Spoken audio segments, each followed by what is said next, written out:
service sector, and probably some of these employment metrics turning a little bit more negative.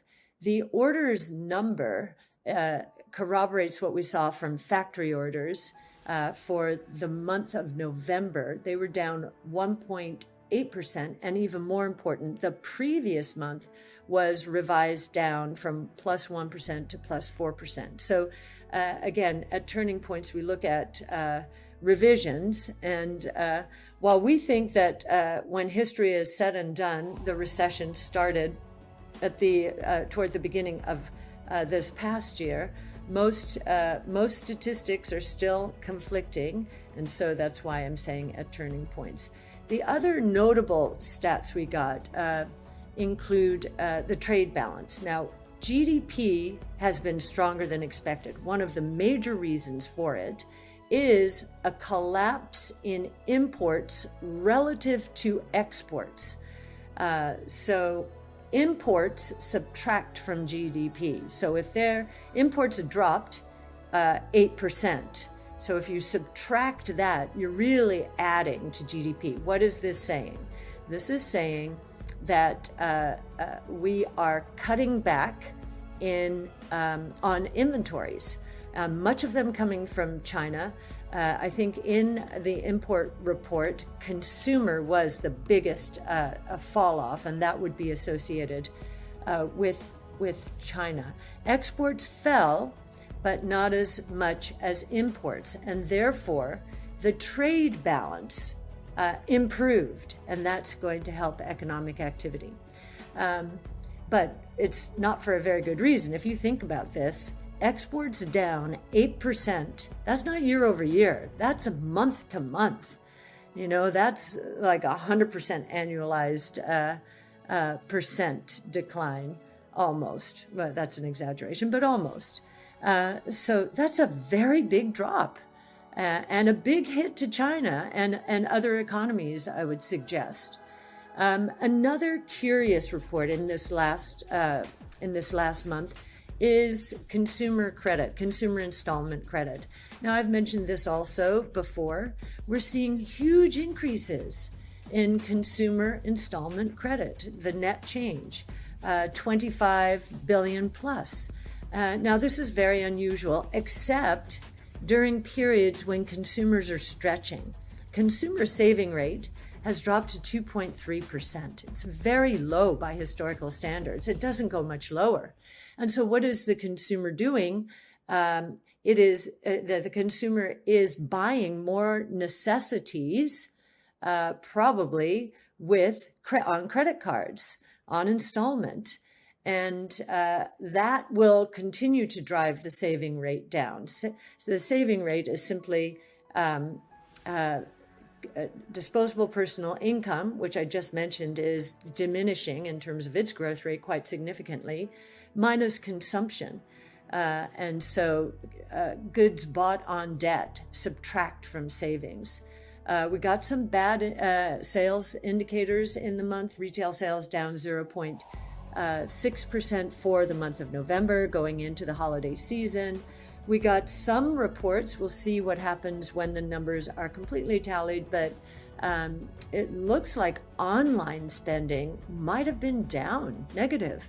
Certain categories certainly were down, and that'll be a first in the history of online.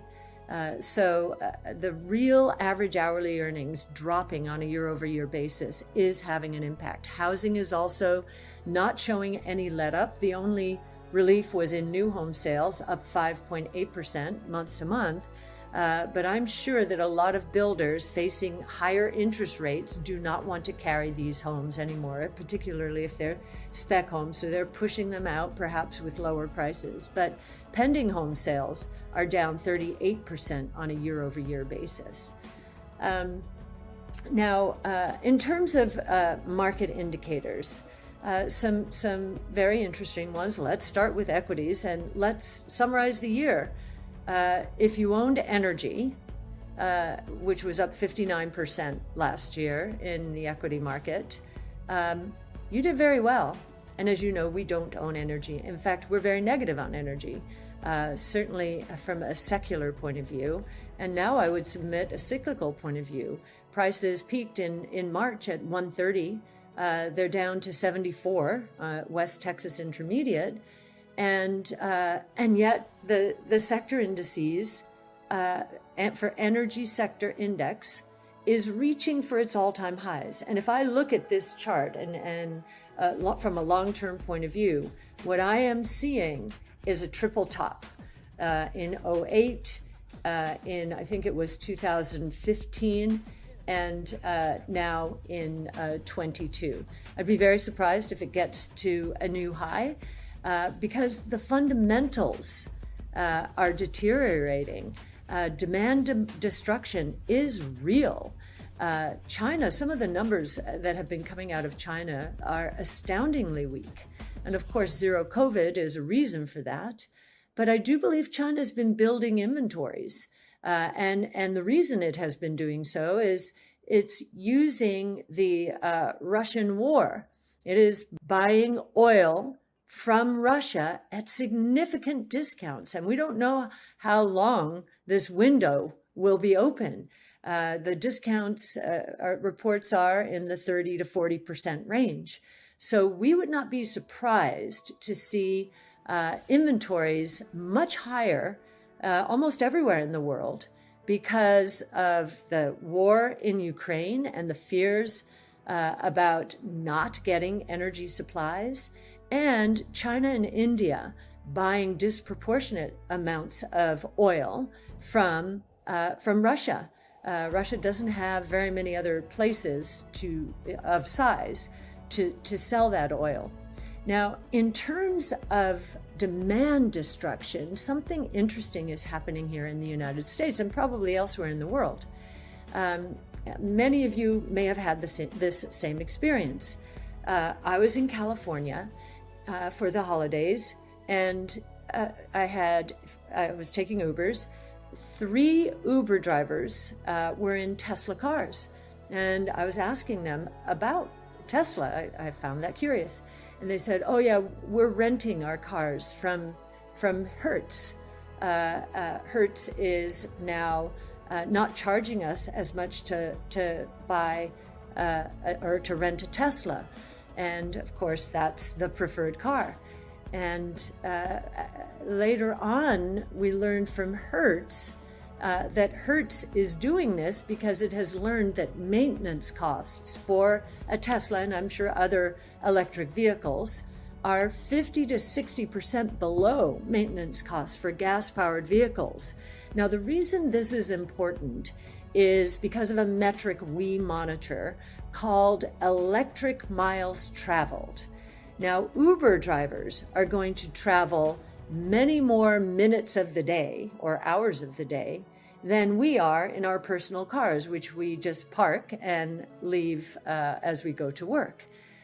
So what this means is the number of electric vehicle miles traveled is starting to increase much more rapidly because of this Uber phenomenon, and sooner even than we might have expected. It is also very interesting to note that oil demand seems to have peaked in 2019. There has been a lot of demand destruction based on rising prices around the world. And so it'll be nip and tuck to see if we meet that 2019 number again. I think it was, let me see, I have it here somewhere. I think it was on the order of, 100.5 million barrels per day. Now, if we're right, and I'll get into this in a moment, that number is going to drop precipitously because of autonomous electric cars. And I'll talk more about that in the innovation section. And so we believe that this notion of peak oil, which we used to, when we used that expression in the day, it was all around peak supply. We're running out of oil.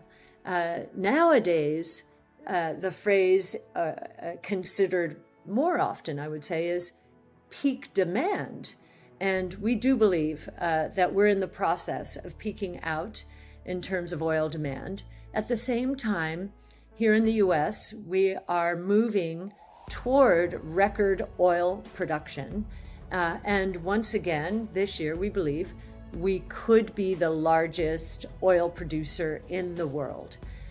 So again, supply versus demand makes a price. Back to equities, just one other note there. If you owned technology, consumer discretionary, or consumer services being FANG-like, the last year was horrendous. Anything in innovation was horrendous. And what I'm going to be elucidating in a moment is how much actually happened on the innovation front last year. It was pretty astonishing, and the market just ignored it completely. Now, there are different reasons for these declines. For consumer services, of course, we have the Facebooks and the Netflix being disrupted. TikTok's a big disruptor. They're also now much more hostage to the cycle. Advertising is one of the first line items cut during a recession, and this is why we think we started in a recession early last year, because advertising fell off a cliff. And that is at least a coincident indicator, if not a leading indicator. So they're being disrupted. Now, in other innovation portfolios, true innovation portfolios, the new innovation, those stocks had a very bad year for a different reason. They're not being disrupted. In fact, they are more often than not the disruptors. They were penalized because they're investing aggressively now. And they are doing so because the opportunities associated with the 5 major innovation platforms around which we have centered our research. So once again, multi-omics sequencing, robotics, energy storage, artificial intelligence, and blockchain technologies, they are ready for prime time. They are taking off, as I'm going to describe to you in a moment. But the winners are going to be those companies that are spending aggressively now, especially because with artificial intelligence, many winners are going to be in winner-take-most categories. So we want that. But when the market is focused on one quarter and wants its profits now and its dividends now, and the algorithms basically decide that anything without high profit margins or anything that disappoints on profit margins because of more investing, algorithms, they make none of these distinctions, and they just pummel these sorts of stocks. Truth will win out. This reminds me very much of the late 90s for value investors. In the late 90s, value investors looked like they had 2 left feet, looked like they had gone dumb, stupid. And of course, that was the tech and telecom bubble that ended badly. And they were right, after all. Today, innovation investors look like they have 2 left feet, or that they've lost their brains. But we are more convinced than ever that these innovation platforms are evolving maybe faster than even we expected. And we believe staying away from innovation now is going to be as big a mistake as falling all over other investors to try and up technology weightings in the late 90s. Again, truth wins out. On to commodity prices in terms of price signals. I'd like to focus on a number of commodities. I have the list here, and let me find them. But I'll start with a focus on oil. So the oil price topped out at 130 in early March of this year, right after Russia invaded Ukraine. It is now down it's down 40%. And more importantly, it's now down on a year-over-year basis, which again, this is what upset the market so much, is that energy prices were soaring, and on a year-over-year basis, we're up 50%. Now we're down, and we're down 40% from the peak. Other commodities, lumber's down 69% year over year. The Baltic Freight Dry Index, which is kind of a measure of supply chain tightness, is down 56%. Copper is down 13% year over year. And we do have a few that are flat to up slightly: gold, silver, and corn. But even they have come down significantly, roughly 20% for corn and silver from their peaks, and gold down more than 10%. So a lot of inflation indicators, real-time indicators, are saying we don't have an inflation problem. The reason I wanted to focus on oil is many people are expecting oil to shoot back up. I see forecasts for 140, 130, going to the last high, because of China, and China coming back now that they have stopped the lockdown policy, the strategic petroleum reserve here in the United States needing to be refilled, and OPEC cutting back, wanting to stabilize prices. Well, it's interesting that all of these things are true, and yet the oil price can't get going here. And I do believe inventories are a part of the problem. They're probably brimming. And another thing's going to happen here. I mentioned Uber and Tesla, so the demand shifting towards electric and away from fossil fuels, gas-powered. And that is another reason that used car prices are falling. They're down 14% year over year.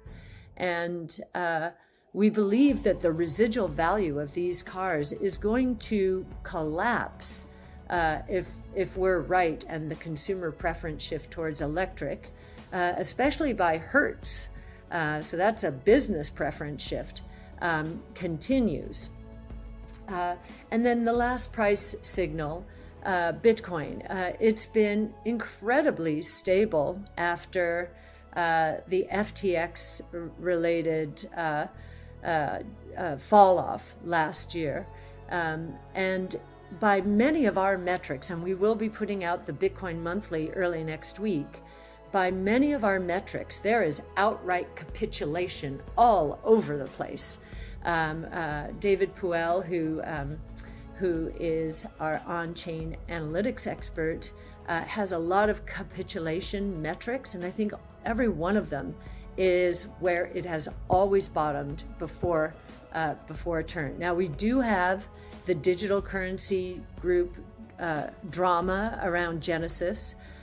So we're watching that, and that probably, my guess would be the last shoe to drop if it drops, if they're unable to find their way out of this liquidity crisis. But in the face of that uncertainty, it is very interesting to see the Bitcoin price, for example, more stable in the last quarter than equities and bonds. And I think the other thing to note from bonds, if you adjust bonds for inflation, we have never seen a bigger rout. You have to go back to the 1700s to see a bigger rout than we've just been through. Okay, on to innovation, which is what ARC is all about. And we wanted to share some of the facts and figures having to do with 2022. So not even forward looking. We are looking at last year. And we'll start with crypto then. We did get, throughout the year, incredible turmoil around Luna, Terra, Celsius, 3AC, FTX, and so forth, and a really big black eye. But if you look at what caused the black eye, it was not Bitcoin or Ethereum.